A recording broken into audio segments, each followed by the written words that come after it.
For as long as there is fair competition and competitive people of character, there will be. How is that not a foul? Sports Uncorrupted. Personal foul, 69, offense. He was giving them the business. It was third and short, and I can still feel the spit on the back of my neck as he was screaming at me.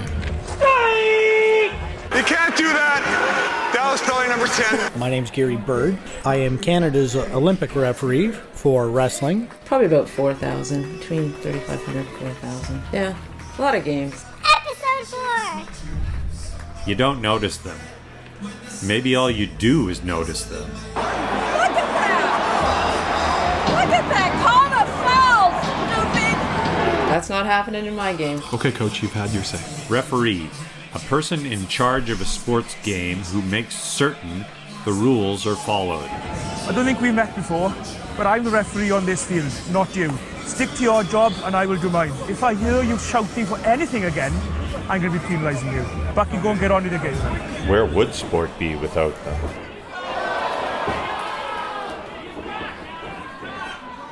Fight Night. This event is an amateur MMA card. MMA falls under a wrestling umbrella. 12 fights over 3 hours. How do you keep ice in the veins? How do you stay calm, cool, collected? I can tell you that in my career, between wrestling, grappling, pancration, amateur mixed martial arts, that I have done over 25,000 matches. I've seen it, I've been there, I've done it, and to tell you the truth, everything you watched tonight, I can tell you honestly, my heart didn't skip a beat once. My name's Gary Bird. I am Canada's Olympic referee for wrestling. I do submission grappling, BJJ, and amateur mixed martial arts, or some people would call it amateur UFC. And obviously the head official for this event. It's a process. They practice over and over and over, so it becomes action-reaction. It's the same thing as a referee. I watch videos, I study videos of world championships, I do the matches, and so when you get here, it's preparation. There's an action, you have a reaction, and you're in the right spot to prevent injuries.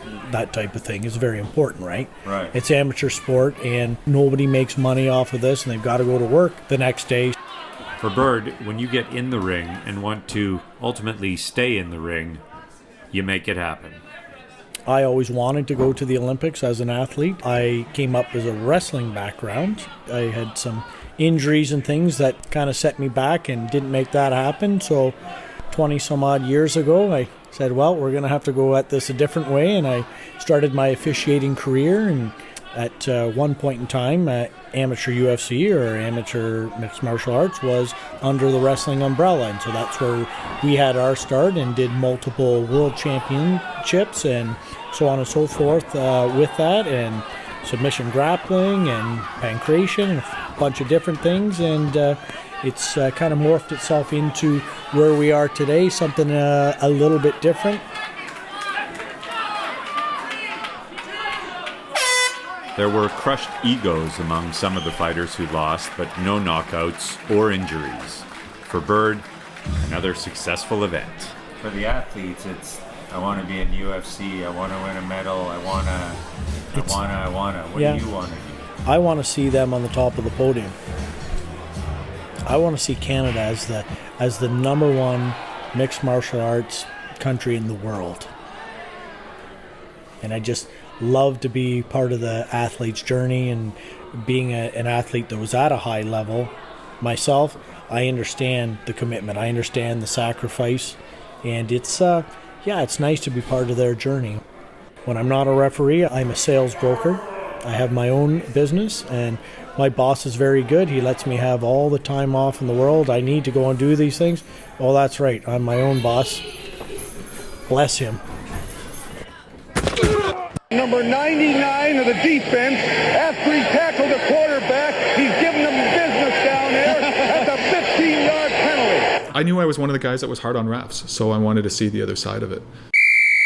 My name is Barkley Easton, and I'm a tackle football official. I'm the president of the local referees association, and I work referee, umpire, and the D position. And I've been doing it for 23 years. I average about 70 games a year, so times 23, so maybe about, 1,400, around there. That's a lot of games. After that many whistles and, let's call them debates, on the field, Barkley's got the resolution game down to a science. Joking around without being unprofessional, so that you can just, when it gets heated, that you have an ability to at least try to communicate with them. There are days where, there's always that baritone guy that just won't shut up, that gets in your ear, and you struggle with that sometimes. The second I'm listening to him and what he's saying, and I say him because 99.9% of them are guys, but, the second I actually listen to the words, I'm not concentrating on what I need to do.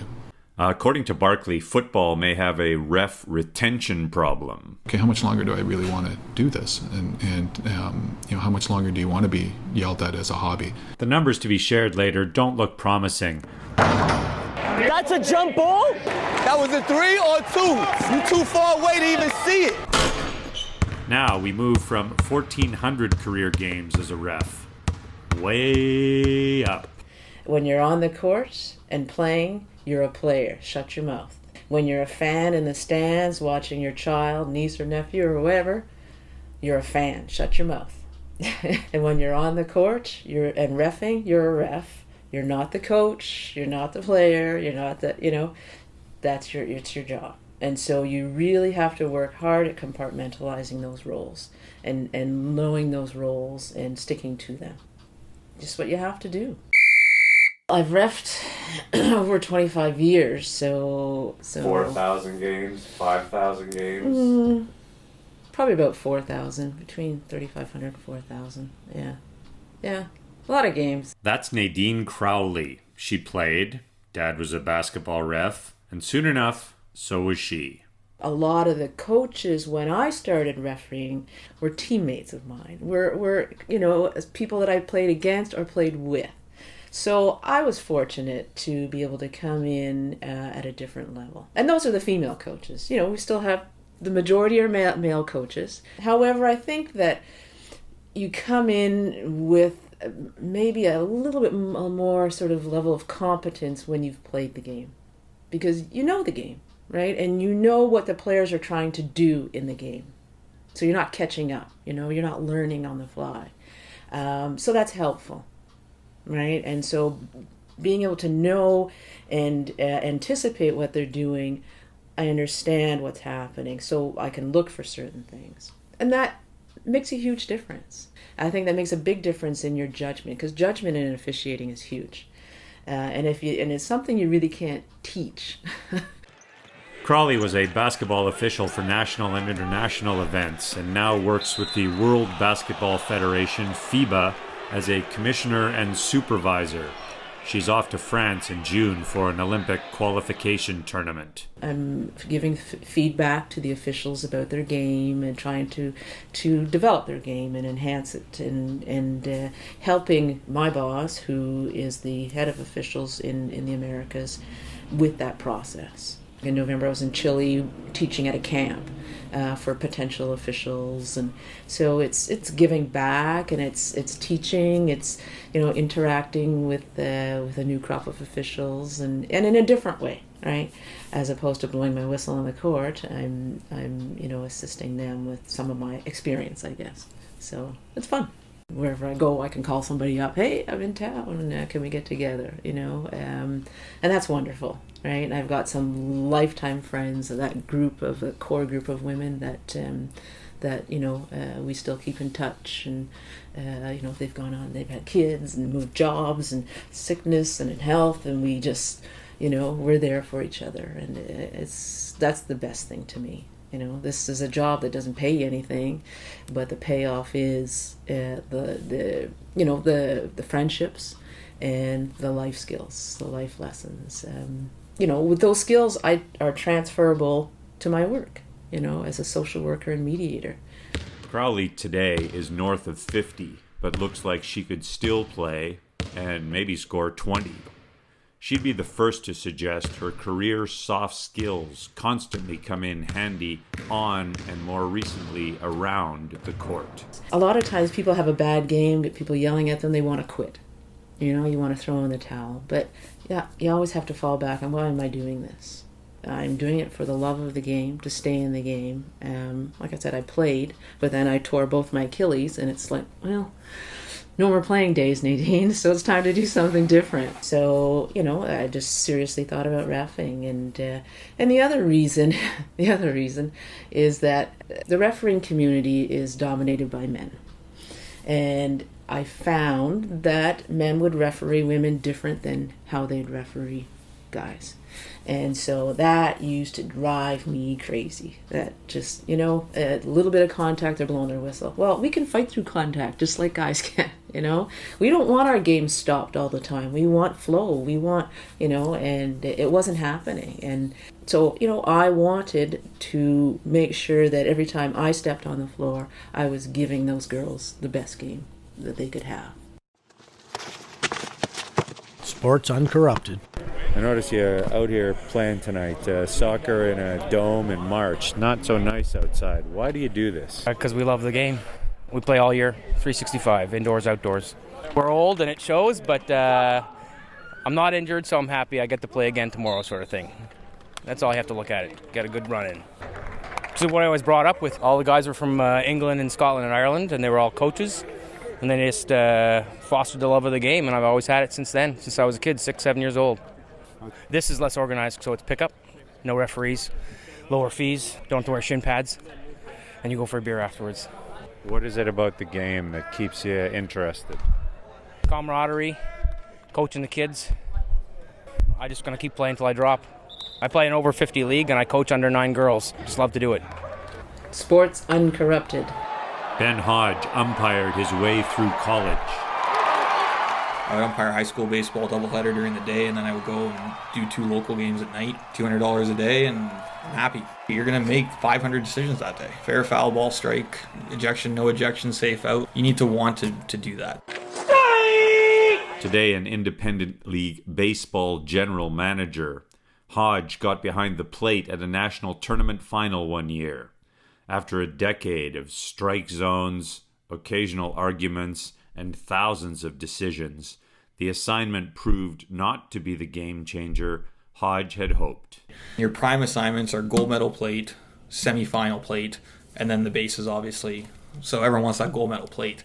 And guys are emotional about it. Guys were upset when they didn't get it. And I got it. And I wasn't that excited. At one point, I wanted to get to the point where I could do the higher level championships and maybe even international one day. But not being excited for something I've been working for a long time before, I was like, this probably isn't for me anymore. 7 days a week getting screamed at, and then 5 days a week or sometimes 7 days a week having to go to the office just wasn't appealing to me anymore. So that's why I stopped.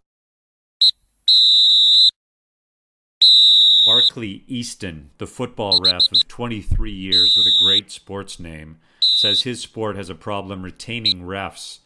Just 2 to 4 of 10 new recruits stick it out. Too stressful, too quickly. The worst levels are actually the lower levels when you're dealing with like 8 and 9-year-olds, and so the coaches are learning, the players are learning. I mean, my God, in football, you know, the 8 and 9-year-olds, oftentimes the helmets are bigger than the athlete themselves. And I mean, it's supposed to be cute, it's supposed to be developmental, but the parents in particular think it's, you know, it's the Super Bowl and their Johnny's going to be the next Walter Payton or Barry Sanders or whoever. And so the amount of yelling and screaming, and what's lost in all that is that's where the officials learning too. At the organizational level, you know, local football in here, we all get it, that it's developmental and everyone's developing, the athletes, the coaches, and the officials. But once the official goes out between the lines, a lot of times that seems to be forgotten. And so a lot of people just say, you know what, I got better things to do.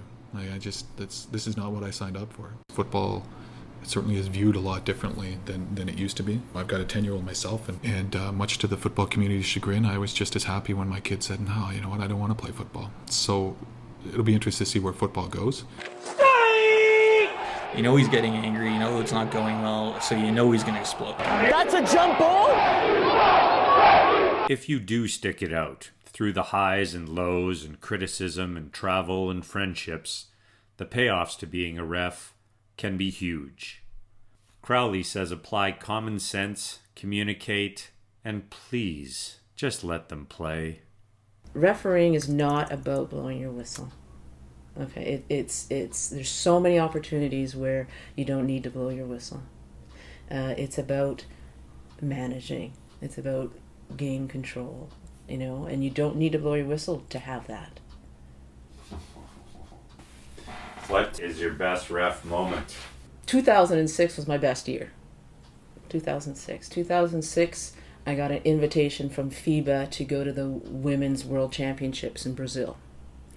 So I went to Brazil. I refed in Brazil with some good friends. There weren't many female officials. And Janice Deacon, our Canadian, my mentor, was the first female official, I think in '91 or something like that. And so when I went to the World Championships, what they did is they brought in all the high-level female officials. So there were 9 of us there. And it was fantastic. Because most tournaments you go to, there's one out 12? of 12, 16, whatever. Yeah. And at this the World Championships, the highlight was USA Russia. And so this was like awesome. Diana Taurasi, Coach Ann Donovan, all these big names, Lisa Leslie, all these big names, right? And it was Cheryl Swoops. It was just fantastic, and I was like, I love this. This is great, huge game. USA has won like 50, in a row or something ridiculous. Like it's just off the charts, right? Well, doesn't Russia? And Russia has a point guard who's American. So there's a big thing to do about her. It's like treason, right? Totally. And she's American, and she, I guess, played in the Russian league, so she didn't make the American team, so she's playing for the Russians. Huge. The Russians beat the U.S. by 12 points. That was like unbelievable.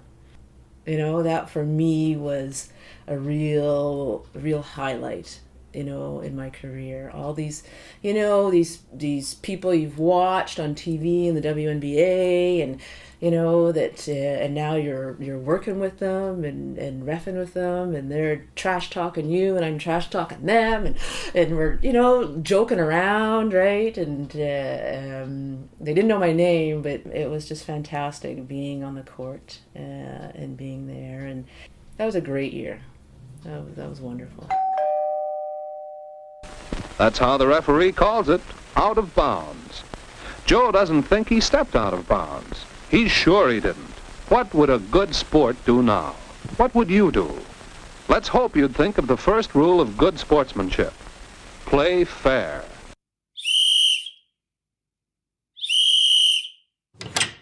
Hey, you. Yeah, you. 2 minutes for sounding so good. Sports Uncorrupted, Episode 4. Referees. Thanks for listening. Let's do this again.